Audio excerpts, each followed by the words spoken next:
Peço licença, querida, mas acho que está confusa. A secção econômica fica depois da cortina. A voz era viscosa, escorrendo um desprezo arrogante, que parecia baixar a temperatura na cabine da primeira classe. Kristen Paul não levantou o olhar imediatamente do seu livro. Acabara de se acomodar no assento 3A, a desfrutar de um raro momento de quietude antes do caos de um voo transcontinental com música. Ajustou a bainha da sua blusa azul real, sem mangas, os seus longos cabelos loiros a cair sobre o ombro esquerdo, e rodou o olhar lentamente para o corredor. Um homem num terno de carvão feito sob medida projetava-se sobre ela.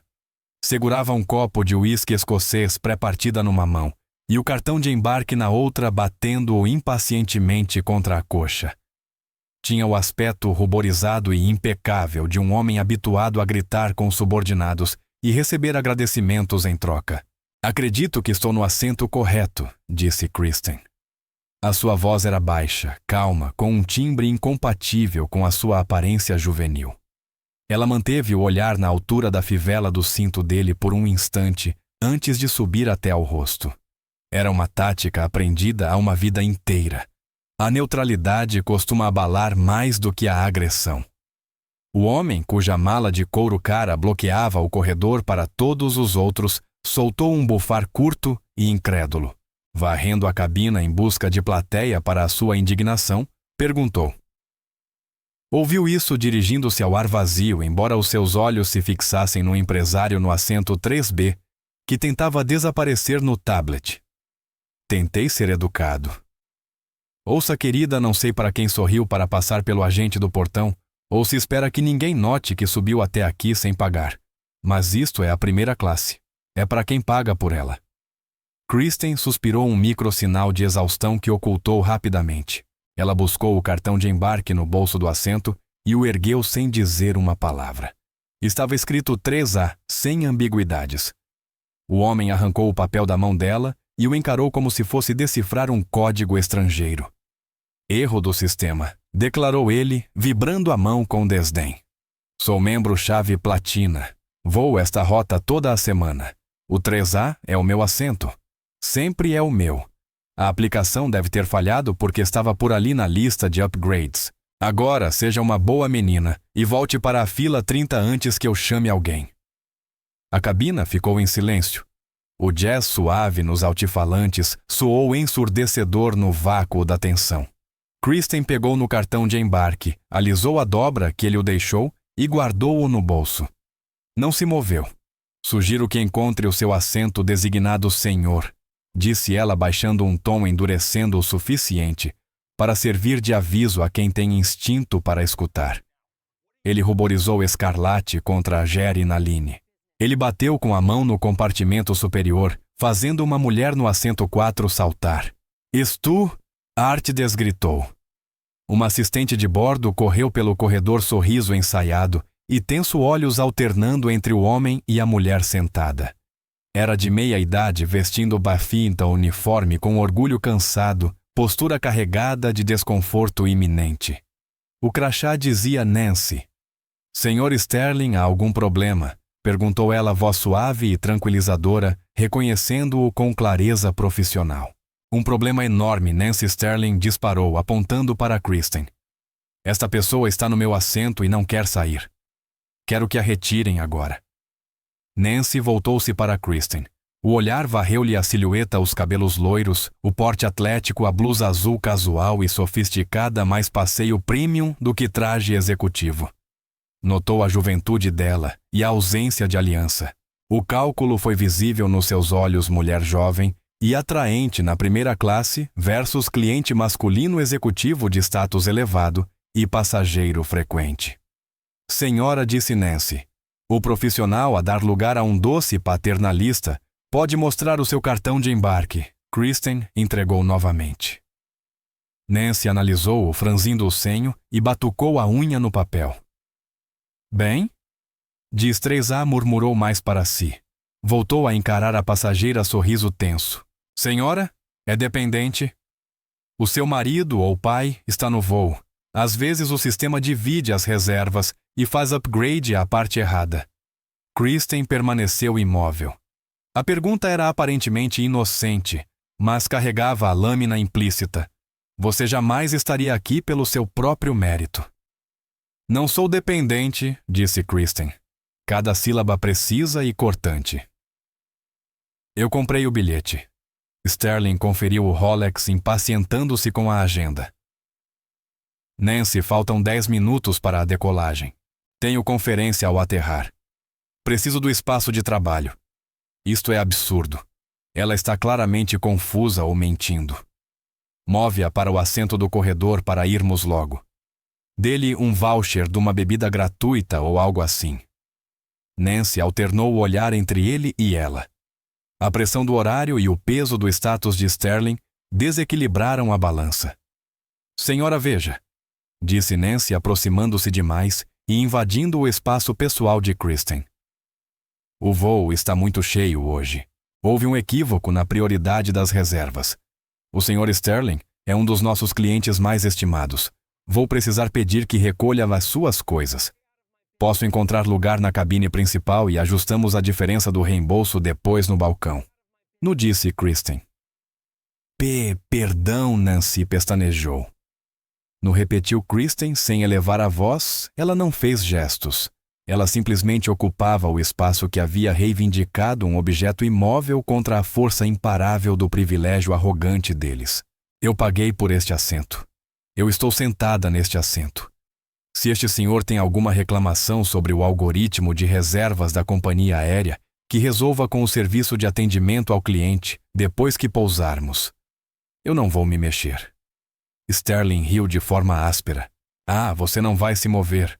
Acha que pode sequestrar um assento só porque se sente no direito. Você sabe quem eu sou. Tem alguma noção dos impostos que eu pago e que provavelmente financiam a ajuda do governo que pagou essa sua passagem. Ele se inclinou e agarrou a alça da mochila de Kristen, que estava guardada aos pés dela. Não estou brincando, querida. Levanta, ou eu vou te tirar daqui à força.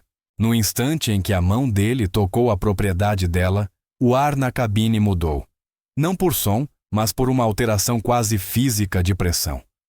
Kristen se moveu um giro sutil do tronco à mão direita, subindo, não para atacar, mas para interceptar. Ela não o tocou, mas sua postura passou de passageira relaxada, a mola comprimida em menos de um segundo. A blusa azul real acompanhou o movimento, o tecido esticando firme contra as costas dela. Por um piscar de olhos, o cheiro do perfume caro dele e do ar velho da cabine desapareceu, e ela sentiu outra coisa diesel em chamas e cobre areia entre os dentes, o estrondo dos rotores, substituindo o som das turbinas do avião. Gritos caóticos em pasto. O peso sufocante do colete e da armadura corporal. Ela viu o brilho de uma invasão, a poeira a baixar num pátio iluminado pela lua, rostos de homens que a olhavam não com desdém, mas com os olhos selvagens e desesperados, de irmãos que dependiam dela para abrir o corredor da morte, para limpar o funil fatal. Lembrou do peso do equipamento, da febre e do calor no vale, e da verdade fria de que status nenhum significava coisa alguma quando os rastreadores de munição cortavam o ar. Naquele mundo, manter posição não era opção, era sobreviver ou morrer. Ceder jamais apenas porque alguém gritava mais alto. A lembrança, um eco de uma vida que ela mantinha trancada em compartimentos, durou apenas um batimento de coração, mas afiou o foco dela como lâmina. Ela olhou para a mão dele sobre a bolsa e depois para o rosto dele. Os olhos dela estavam vazios de medo, cheios de uma calma devastadora. Tira a sua mão, disse ela. Não era pedido, era uma instrução final. Sterling hesitou desconcertado pela intensidade súbita daquela mulher que ele havia descartado como enfeite. Mas o ego era pesado demais para recuar. Ou o quê? Vai me arranhar. Ele disparou. Nancy, chama o capitão. Chama a segurança. Quero essa passageira descontrolada fora do avião agora. Ela está me ameaçando. Nancy, atordoada, e fora do próprio guião, agarrou o interfone. Capitão, temos uma perturbação na primeira classe. Uma passageira recusa-se a deixar um assento com designação duplicada e está ficando agressiva com um membro platina. A cabine fervilhava agora. Sussurros atravessavam os corredores. Incredulidade cúmplice. Você acredita nela? E só muda a mulher. Escapavam das fileiras atrás. Alguns filmavam com o celular famintos por viralizar a cena. Kristen recuou ligeiramente, soltando a tensão dos ombros, mas mantendo a mira do olhar nele. Ela conhecia o procedimento. Ela sabia o que viria. Ela sabia que não estava errada. Momentos depois, a porta do cockpit abriu. O piloto apareceu. Capitão Mike Hayes era um homem talhado em granito de cabelo prateado rente à cabeça, e os olhos pacientes e cansados de quem já havia pilotado de tudo de aviões agrícolas a caças de combate. Ajustou o boné, avaliando rapidamente a cena. Sterling, ruborizado, Nancy, desorientada, e a mulher loira no 3A imóvel como estátua. O que está acontecendo aqui? Hayes perguntou, voz grave e profunda, um trovão controlado que atravessou o burburinho. Capitão, graças a Deus, disse Sterling, dando um passo à frente e apontando um dedo acusatório para Kristen. Essa mulher roubou o meu assento. Nancy mandou ela mudar. Ela recusou. Depois me ameaçou quando tentei ajudar com a mochila dela. Ela é instável. Quero ela fora. Hayes olhou para Nancy. Isso é verdade, Nancy assentiu com entusiasmo nervoso. Ela está recusando colaborar, capitão. E o Sr. Sterling é um titular-chave platina. O manifesto mostra. Hayes ergueu a mão, cortando o som da fala dela. Virou-se para Kristen e se aproximou um passo, expressão séria, avaliando ameaça e mérito na mesma leitura. Viu uma mulher jovem numa blusa azul real inclinada para a frente, cotovelos nos joelhos, cabeça ligeiramente baixa como quem juntava paciência. Senhora Hayes, começou firme. No meu avião seguimos instruções. Se a comissária lhe pede, que Kristen ergueu os olhos. Ao subir o olhar, rodou também os ombros, alinhando postura para endereçar o capitão, com exatidão respeitosa.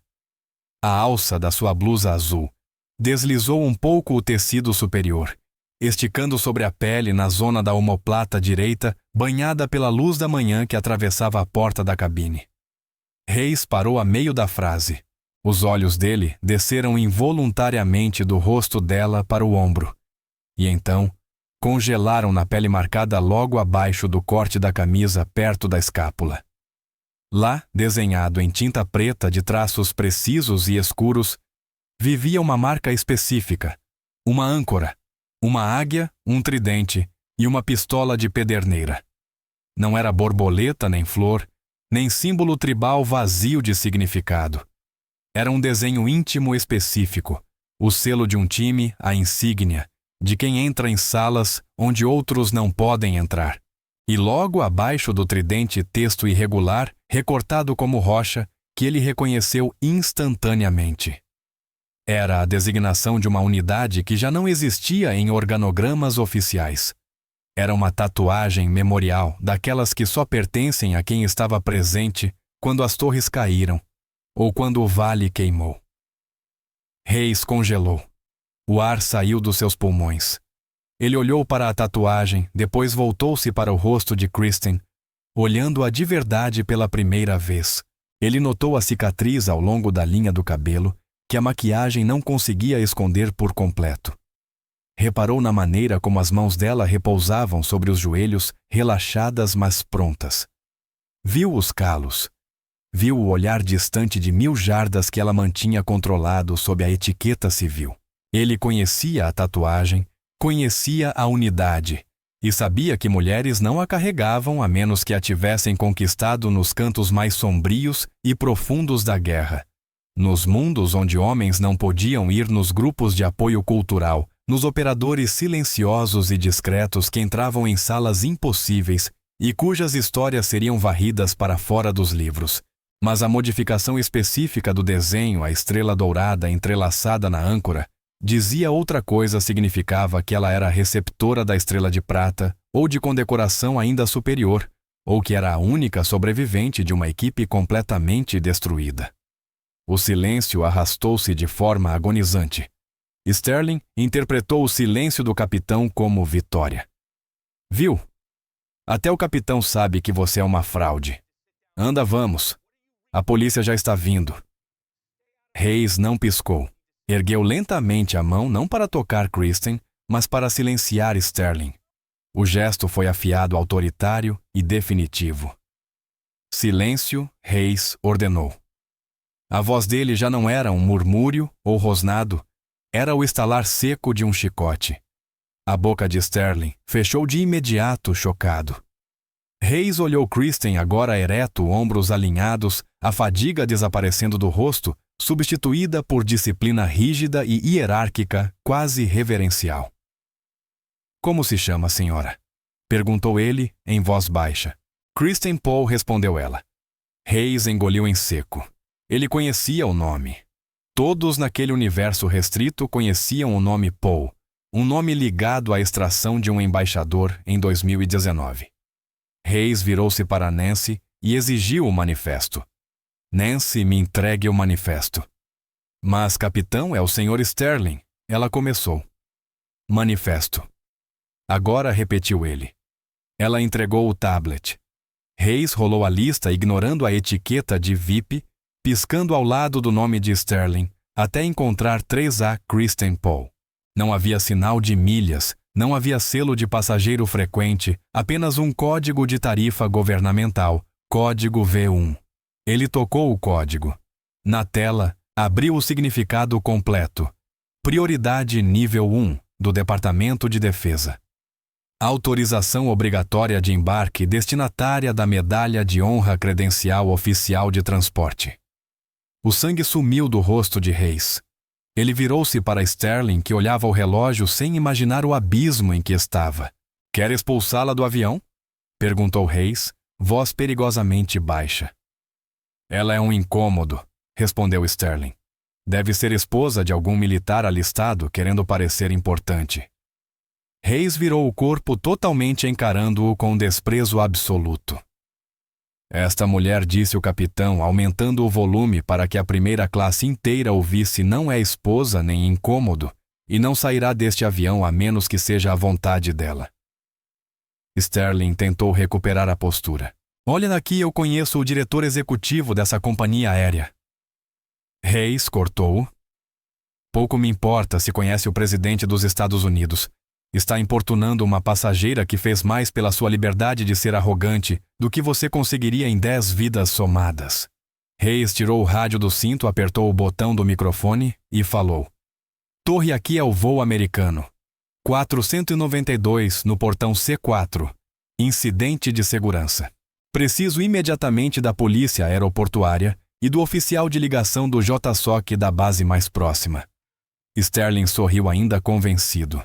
Finalmente, tira ela daqui.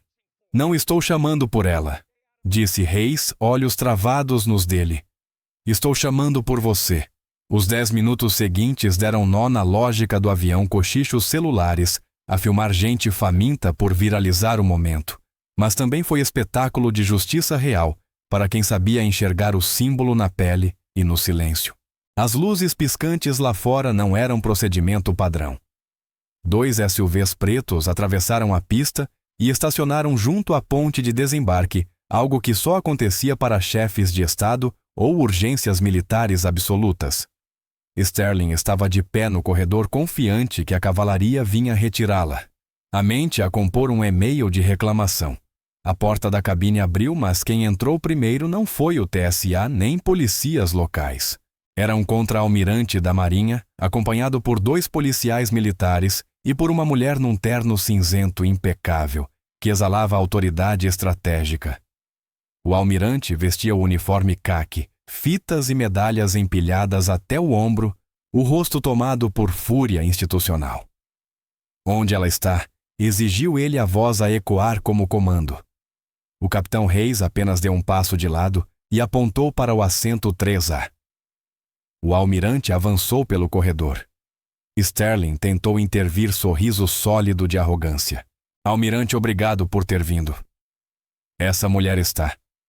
O almirante não o olhou sequer um segundo.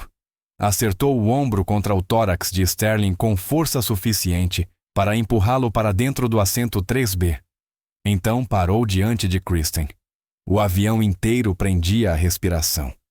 Kristen levantou-se lentamente, alisou a blusa azul real e fitou o almirante um sorriso pequeno e cansado, a tocar-lhe o rosto pela primeira vez.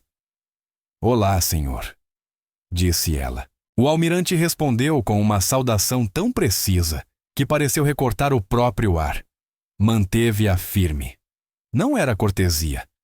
Era reverência lendária, respeito absoluto. Chefe Paul, disse o almirante baixando o braço apenas quando ela repetiu a saudação. Fui informado de um problema com o seu transporte. Apenas um mal-entendido, almirante Kristen, respondeu voz suave. Este senhor achava que eu estava no assento errado. O almirante virou-se lentamente para encarar Sterling. Sterling estava pálido, os olhos alternando entre o almirante, o capitão e a mulher loira que ele tentara humilhar. A perseguição começou a crescer nos rostos dos restantes passageiros. Um mal-entendido, repetiu o almirante, observando Sterling como se fosse uma mancha no estofamento. O senhor tentou expulsar a suboficial de primeira classe, Kristen Paul, do assento dela. Sterling gaguejou. Eu não sabia. Ela não parecia... Quero dizer... Ela é uma mulher e ela... é mulher. O almirante cortou-o com a voz áspera como pedras a moer metal. Ela é suboficial-chefe sênior operadora de guerra especial. Foi a primeira mulher a completar todo o pipeline e operou no grupo de desenvolvimento. Tem 4 corações de púrpura. Ela tirou 3 homens de um helicóptero em chamas no Vale PC, enquanto era atingida nas costas por fogo de metralhadora, e é daí que vieram as cicatrizes que o senhor julgou tão rapidamente. O almirante inclinou-se para bem perto dele. Ela viaja para Washington para que o presidente lhe entregue uma medalha que só se vê em filmes. E o senhor quis mandá-la para a econômica para ficar com mais espaço para o portátil. A cabine estava em silêncio absoluto. Uma mulher no assento 4A deixou escapar um arfar audível. Sterling parecia prestes a vomitar. Eu? Eu peço desculpa, sussurrou. Eu não sabia. Ignorância não é desculpa para desrespeito. O capitão Hayes interveio da porta do cockpit. Depois virou-se para Nancy. E a senhora deve garantir a segurança e a dignidade dos passageiros, não traçá-los por aparências. Nancy tremia. Eu segui o protocolo de resolução de conflitos, capitão. A senhora seguiu o protocolo de apaziguar um bully, corrigiu Hayes. O almirante voltou-se para Kristen. Chefe, posso organizar transporte privado. Não precisa de viajar com civis.